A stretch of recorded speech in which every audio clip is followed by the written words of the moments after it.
Welcome back to CIA Declassified. From 1985 to 1991, the CIA lost nearly all of its top-tier human assets inside the Soviet Union and the KGB. It wasn't just a loss of information, it was the systemic collapse of a decade of intelligence gathering. The intelligence community knew they had a mole, they just didn't know he was one of their own. Aldrich Hazen Ames, hiding in plain sight. We begin with the official chilling assessment of the damage taken directly from the CIA Inspector General's investigation, which describes the compromised men not just as agents, but as the foundation of U.S. intelligence superiority. This is a quote directly from that report, dated 1994. The activities of Aldrich H. Ames caused the loss of 10 or more CIA and FBI intelligence sources. These sources include high-level penetration agents within the Soviet Ministry of Foreign Affairs, the Soviet military, and most critically, Directorate T of the KGB. The extent of this loss led to an unprecedented loss of confidential information and exposure of agency operations. This investigation was initiated to examine the institutional and managerial shortcomings that allowed this catastrophic breach to occur and persist for nearly a decade. End quote. 10 men, at least 10 lives lost, not to enemy action, but to a failure of internal oversight. Among the compromised were agents who had been providing information on Soviet military capabilities and weapons system intentions, intelligence that formed the core justification for major American defense spending. The documents refer to the loss of a source inside the KGB's first chief directorate as, quote, incalculable, end quote, because he provided virtually the entire roster of KGB officers operating under diplomatic cover in Washington, D.C. The IG report noted that the scale of the collapse demanded a full accounting of accountability, stating that the entire agency's security culture had become complacent. The investigation was not merely seeking a criminal, but identifying a flaw in the system itself. Ames' motive was not ideological. It was pure, simple, and verifiable greed, driven initially by overwhelming personal debt.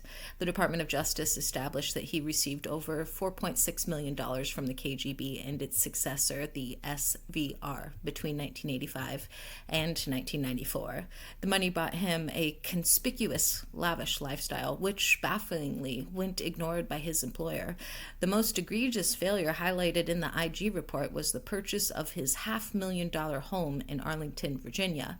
This is another quote paraphrased from IG findings. The agency's failure to identify Ames' sudden and extreme affluence, particularly the cash-based purchase of a $540,000 residence in 1987, constituted a serious institutional and managerial failure. The existing procedures for monitoring employee financial disclosures lacked sufficient vigor and priority, allowing highly suspicious behavior to proceed unchecked for years. End quote. How cash? The funds were transferred from Soviet sources into bank accounts, often in tranches of $50,000 to $150,000. These were not obscure offshore accounts, but accessible domestic banks. He paid off credit card debt totaling over $40,000 in a single month. This financial activity was so far outside his known salary profile of approximately $60,000 per year that it should have triggered immediate scrutiny, yet the paperwork was simply filed without cross-reference. His tax evasion was an integral part of the crime. The Department of Justice filings confirmed that Ames never declared this massive income, leading to a concurrent count of conspiracy to defraud the United States and filing a false income tax return, a charge that provided the FBI with a vital legal tool later in the investigation. The paper trail wasn't hidden. It was screaming.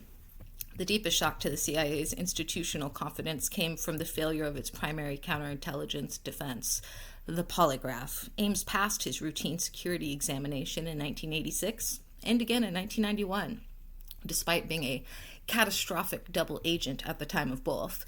The IG report detailed the specific findings of the polygraph examiners. This is another quote from section 4.1 of that general report, Polygraph Procedures Findings. And both the 1986 and 1991 polygraph examinations, the examiners recorded deception indicators when Ames was asked questions concerning unauthorized contacts with foreign intelligence services. In both instances, the examiners determined that the readings were inconclusive and should be attributed to the subject's general anxiety, chronic alcoholism, or other mitigating personal factors rather than a security compromise, end quote. His professional flaws, his drinking, his poor performance reviews, his reputation for being lazy, were used not as evidence of risk, but as an excuse to dismiss the only physical evidence suggesting treason. The IG report concluded that the failure was not in the machine, but in the human interpretation and a lack of procedural vigor. The accountability section of the report also named, often in redacted sections, specific supervisory failures. The report pointed to at least 2 supervising officers who failed to act on his repeated performance deficiencies and ignored the polygraph warnings. One instance occurred during his assignment in Rome, where a supervisor failed to take necessary disciplinary steps after Ames was caught leaving classified documents unsecured. The subsequent transfer back to Langley placed him in a critical counterintelligence post, the very position from which he committed his most damaging betrayals, a fact the IG report cited as a, quote, lapse of unforgivable managerial judgment, end quote. How does a disillusioned, debt-ridden CIA officer with access to the highest levels of Soviet intelligence turn traitor? The answer, as detailed in the Department of Justice Statement of Facts, begins in 1985 in Washington, D.C. Ames, drowning in debt from a divorce and excessive spending, was then working in the Soviet East European Division's counterintelligence branch. He saw an opportunity. He initially approached a Soviet official under the pretense of being a disgruntled officer, but the true contact was made at a diplomatic reception. This is a quote from the U.S. Department of Justice filing Statement of Facts, 1994. In April 1985, Ames initiated contact with an officer of the KGB. He asked the officer for $50,000 in exchange for information concerning U.S. intelligence sources. The officer agreed to the initial price, but upon receiving the information, the KGB realized its extreme value and subsequent payments were dramatically increased, end quote. That first batch of information was devastating. It included the names of 2 highly valued KGB officers who were secretly working for the U.S. By giving up just those first 2 names, Ames proved his value and sealed his fate, securing a continuous supply of cash and simultaneously signing the death warrants of his colleagues. The IG report noted that the pace of asset loss increased almost immediately after that first contact, providing an undisputed timeline connecting Ames' turn to the resulting devastation. After 1985, the loss of human assets became so severe that it triggered what the agencies called, quote, the hemorrhage, end quote. The CIA and FBI were hunting for a mole, but internal turf wars, as noted in the IG report, crippled the initial effort. It wasn't until 1991 that the investigation gained critical traction. The FBI, forced into cooperation with the CIA, established a dedicated task force. Their breakthrough was forensic accounting, linking the financial anomalies, the cash, the home, the luxury, to a small, manageable pool of CIA employees who had access to all the lost assets. Ames was the prime suspect. The final stage involved meticulous physical and technical surveillance detailed in court records. The FBI task force began tracking his movements, specifically looking for evidence of dead drops or contact with known Soviet intelligence officers. A quote from the FBI surveillance log referenced in DOJ filings. Subjects' movements became predictable. Surveillance teams noted a pattern of specific brief stops at a designated street corner in parks, often while carrying a piece of chalk or brightly colored ribbon, a hallmark of dead drop communication. In December 1993, a team observed Ames placing a large, heavy package inside a known drop site, end quote. The final evidence was gathered when agents secretly entered Ames' residence and office, confirming he was receiving classified information and hiding classified documents, including notes detailing his upcoming meetings and financial arrangements. The mole hunt, which took 9 years, was finally over. The FBI acted swiftly, arresting Ames and his wife on February 21st, 1994, just as he was preparing for a trip to Moscow. The declassified Ames IG report is famous for its heavily redacted pages. These blocks of black ink represent secrets the U.S. government deemed too sensitive to ever be exposed. The sheer volume of black ink forces us to deconstruct the categories of classified data being protected. Category 1, the specifics of ongoing intelligence operations. The most pervasive redaction is over the exact identity and the unique modus operandi of the compromised assets. The black ink hides the secure locations, the communication methods, and the precise operational vulnerabilities that Ames exploited. The reason remains the same. Revealing this would give foreign services a blueprint for evasion and compromise current or future similar operations. This is about protecting tradecraft. Category 2. specific counterintelligence failures and unindicted personnel, large swaths of text, and Section 6.2, accountability and management failure, are obscured.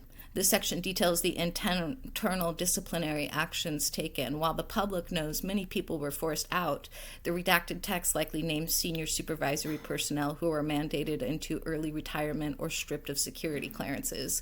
The IG report confirms that no one above Ames' direct supervisor was criminally charged, but the redacting protects the full damning internal findings against the individuals responsible for oversight failure. Category 3, the new technological vulnerability mitigation. The final major redaction covers the technical details of the new CI system developed after Ames' capture. This is the ultimate protect the success redaction. It specifies the exact data fusion techniques used to connect financial data, travel, and personal behavior, the rules that flag a mole, revealing the logic of the anomaly detection software, particularly the specific threshold for financial deviation, would give foreign intelligence services the precise knowledge needed to evade the very system Ames' case created. Ames' betrayal was so absolute that it forced an equally absolute overhaul of CIA security doctrine. The organizational response to this failure gave birth to new systems designed to catch any future Ames. The most profound change was the creation of the National Counterintelligence Center, NCSC, which was designed to enforce a mandatory culture of cooperation between agencies. The NCSC's goal was to ensure that a major mole hunt would never again be delayed by bureaucratic and interagency turf wars. Automated financial and behavioral analysis. The new doctrine mandated the use of advanced software to establish and continuously monitor a detailed, normal baseline spending and travel profile for every employee. A quote from the CIA Security Policy Update Memo from 1997 referencing post-Ames changes. New counterintelligence systems are designed to utilize statistical modeling to identify anomalies and patterns of financial activity, personal travel, and physical security adherence. The system is designed to trigger an automated internal security alert when the deviation exceeds 3 standard deviations from the established behavioral norm. End quote. This technological response transformed the CIA into one of the most effective internal surveillance organizations in the world. Furthermore, the practice of mandatory personnel rotation between the CIA and FBI counterintelligence branches became standard, ensuring a permanent shared awareness of ongoing investigations, a direct lesson learned from the disastrous lack of coordination in the late 1980s. The culture of security shifted from reactive to hyper-proactive, creating a permanent centralized mole hunt. The chase ended in February 1994. The FBI arrested Ames and his wife outside their cash-bought Arlington home. He was immediately charged with espionage and tax evasion. In a plea bargain designed to prevent the painful public disclosure of further operational details and to spare his wife a long sentence, Ames pleaded guilty to both counts. His sentence was final and absolute, life imprisonment without parole. Rosario, his wife, was sentenced to 60 months in prison for her role as an accessory to espionage. The financial scope of his crime and its ultimate consequence are cemented in the public record. A quote from the U.S. Department of Justice filing Statement of Facts in connection with the guilty plea from 1994. Ames provided the Soviet Union and subsequently the Russian Federation with highly classified information concerning U.S. human assets and intelligence operations, for which he received over $4.6 million in compensation. Ames acknowledged that the information he provided directly led to the execution of multiple U.S. intelligence sources. End quote. Aldrich Ames is serving his sentence at the Federal Correctional Institution in Indiana, spending his days in the Special Housing Unit. His story remains the benchmark for systemic failure. His $5 million wasn't just blood money. It was the price tag of institutional inertia, a price that forced the most profound structural and technological overhaul in modern U.S. intelligence history, ensuring that the agencies that failed to catch him now live in constant vigilance against the next mole. Next time on CIA Declassified, we delve into a project so bizarre, so invasive, it sounds like science fiction, but the official documents prove it was a chilling reality. We open the files on Project Gondola Wish. I'll see you in the archives.